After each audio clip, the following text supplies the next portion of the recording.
في وسط زحمة الأفلام والمسلسلات والمنصات كمان اللي سهلت وصول الحاجات دي لينا، بقينا إحنا كجمهور شغوفين بالصناعة دي، صناعة الترفيه.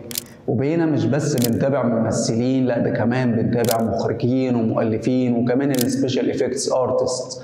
وبقينا مهتمين نعرف ايه اللي بيتحضر له من اعمال وايه اللي جاي. وكمان الاعلام بقى بيستضيف صناع الافلام دول علشان يعرف ازاي هم اشتغلوا على الفكرة وازاي نفذوها.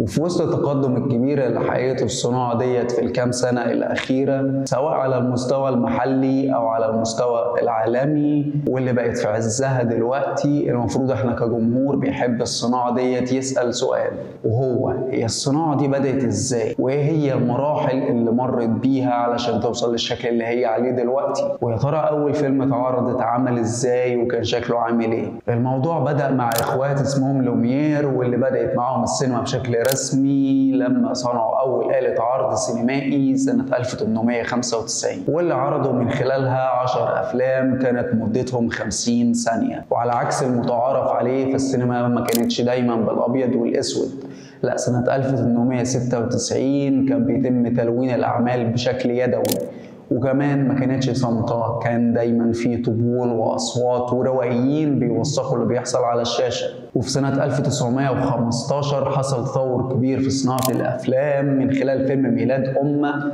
او ذا بيرث اوف ا نيشن للمخرج ديفيد جريفس، واللي غير مفاهيم كتير في صناعة الافلام وقتها. وفي سنة 1927 تيجي هوليوود وتصدم العالم كله بأول فيلم ناطق من إنتاجها بعنوان مغني الجاز أو ذا جاز سينجر.